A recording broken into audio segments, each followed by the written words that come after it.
it appears that Conor McGregor should be next. Now, whether he is next is very debatable. I mean, the case you have built for the unification is airtight, other than maybe some people at the top have different preferences and they want Nate Diaz or God knows what else. What do you think is going to happen next, and on what kind of timeline?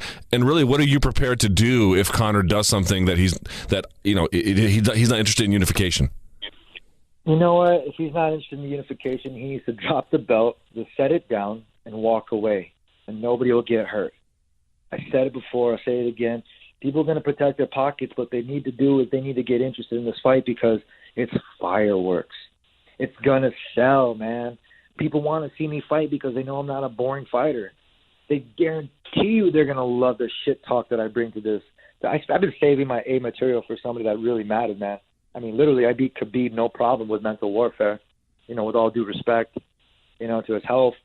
It's a completely different animal, man, and it's not a lot of people are ready for him, man. I don't think Conor's ready, so if he goes up to 170, if he goes up to 185, 55 or 45, I will follow him. I will haunt him, and he will see me and taste my pain. Guarantee it. How would a fight between you and him go? I'll ankle pick him, straight up. I'll box him, I'll ankle pick him, and I'll demonstrate what mixed martial arts is all about, which is not just a stand-up. It's from the feet all the way down, or all the way up, yeah. G'd up from the feet up. There you go. Do you think he gained any extra skills fighting Mayweather, or was that a distraction? No, absolutely. He got his boxing up to par. I mean, I've seen him hit some angles. I've seen him hit some footwork. I mean, a copycat is the best form of flattery. From the time I was training guys in the park all the way till the time that he started picking up things with Ito, I mean, straight up, dude, I've been doing the same shit that he's been doing, but it's kind of like Nikola Tesla and Benjamin Franklin. You know what I mean? Just because somebody invented it or somebody made more profit off of it. But I'm not here for that. I'm here for the pride and here to secure my legacy. I want the MMA Hall of Fame. The belts are amazing, but I'm looking at the big picture. I want to be able to send the elevator down for the rest of the guys that need to come up to this fight. Are you able to fight in December? If they're able to make that fight in December? Absolutely. I'm healthy right now. I have a clean bill of health. I'm ready to I'm looking at my heavy bag right now. It's funny because I didn't get my full 5 rounds. And I feel amazing, dude. I feel like I'm on fire. I got the glow. Like Barry Gordy's The Last Dragon, like Timac. When somebody asks him, he's like, who's the master? And he's like, I am. And I feel like that, man. And it don't matter if the word "in" terms in front of it, as long as it says champ.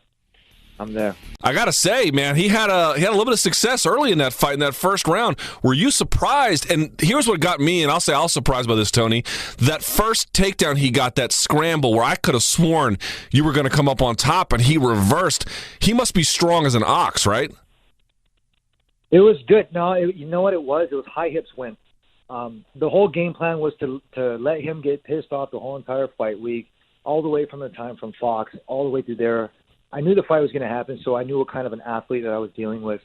I'm a coach. I'm a master trainer, so when I'm training my athletes, I have to look at them. I have to look where they're weak, and I have to look where they're strong. Kevin Lee was very strong physically. He was very strong emotionally, but mentally he was very weak. He was young. He made a lot of mistakes, exerting a lot of energy in the beginning as far as his interviews, trying to get my attention, using energy in places where he really didn't need to focus it on. And I really capitalized on that. And I knew within the first takedown, honestly, let me reflect back to Big Bear. Where I was getting kicked in the ribs or getting kicked in the legs or running up the mountain, sprinting with 50-pound packs on me. And then while I'm up there doing extra work. That was the kind of stuff that I needed to endure because that was going to happen in the fight. It was going to be a matter of time before he was going to gas and I was going to run sprints around him in circles. The first takedown was there. I had mission control. I went to a different kind of a submission that I wasn't used to. Never really drilled it. I was in the position. I was like, all right, cool. He's kind of strong. Let's weather the storm. Just before we went out there, I had a practice in the morning. I told my jiu-jitsu trainer, I was like, hey, I want you to emulate the punches. I want you to go, and I want you to emulate the punches so that way I can see them coming. I know when to time, when to slip. I know when he's going to throw elbows. I know when to shoot underneath his arms and try to take him down the other way. The sweep didn't work. I went to my back, but I was very calm. I was cool and collected. I didn't waste any strength throwing strikes that really didn't matter because, it was the first round. He's going to be fresh. So I knew that we had 5 more rounds, and he was inexperienced. He only had one 5-round fight, and he only did 1. So I knew that weathering the storm, and Brock always told me, he's like, you have the hay in the barn. He's like, it's going to be a long winter if you need it. He's like, but you got to prepare you got to rely on the training. And I did, man. And I came out with victory. I knew he was going to blow his wad, and I was a matador, and I pissed him off, and he did exactly what I wanted him to do. And not one time, I tell you, Luke, not one time was I ever in danger. The whole entire time I was composed. I was chill. I kept smiling. And even after he started throwing those punches and even after the late punch, I was completely composed and I was in his head. He poked me in the eye one time, which pissed me off. But I composed myself. I made sure that I knew what I was doing. I found out where I needed to go. And I could tell that his punches were getting weaker. He didn't like my jab, that's for sure. And as soon as I saw defeat on his eyes, I knew that I had to just put forward pressure, let him throw some more, and he was either going to shoot and give me his neck, or he was going to shoot and take me down again, which was going to allow me to, let me reflect back. He put me against the cage, right? I was sitting there, and I was pulling down on his head, and I could hear him breathing. I could hear him, his punches not hitting. His arms were going up. I was like, look, my foot is on his hip. Wait till my other foot gets on his hip. And as soon as I did that, I could hear him breathing again. I launched him off, and I saw that look of defeat. Like, oh, shit, that was my chance. I missed it. I missed the bus. Now I have to run and catch up. And I knew we only had one more takedown, man, and that was it. The Luke Thomas Show, weekdays from 4 to 6 p.m. Eastern, on your home for mixed martial arts. SiriusXM Rush 93 and the SiriusXM app. Before we get to the big takeaway, real quickly, folks, Napa wants to know who got the job done last night. Tweet us your pick on the best fighters, newsmakers, or today's stories. We want to know, and we'll pick the Napa tweet of the day at the end of the show with their quality parts and expertise. Napa can help you keep your ride running longer, stronger. That's Napa know-how. Be sure to send all those tweets to @MMA on SiriusXM. With that out of the way, it is time for my big takeaway. And here's my big takeaway. Kevin Lee didn't win a belt. He didn't win a fight. But I think he won the battle of the perceptions, at least as it relates to his skeptics. Kevin Lee proved a lot of people wrong. Kevin Lee proved, I think, to a lot of people, that he's a lot more than they had thought.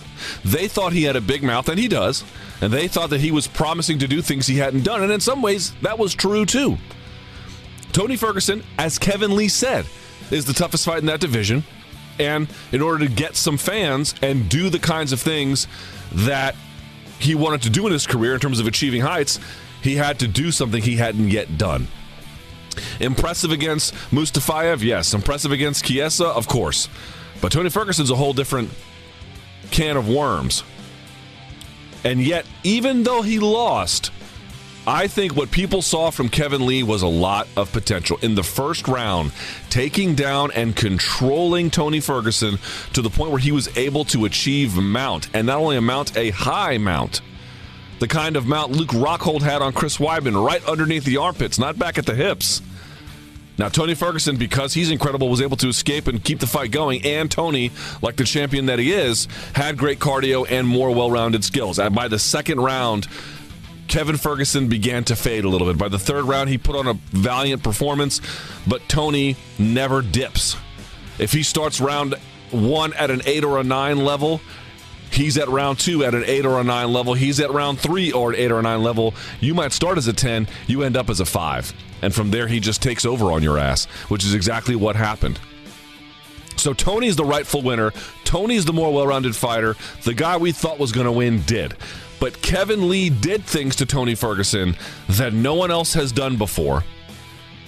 And I think at 25 years old, you can say, hey, if this guy can find the right weight class, if this guy can manage his weight perhaps a little bit more responsibly and maybe not get staffed the week of a fight, you can see there's some real potential there. Saturday night, the better guy won. Saturday night was Tony's night. But Saturday night, I think, planted the seeds for a future very bright for Kevin Lee. And I think a lot of people who may not have wanted to agree with that prior to the fight, that he could even do something like that, have come around a little bit on the Motown Phenom after UFC 216. And that's my big takeaway here on The Luke Thomas Show. The Luke Thomas Show, weekdays from 4 to 6 p.m. Eastern, on your home for mixed martial arts. SiriusXM Rush 93 and the SiriusXM app.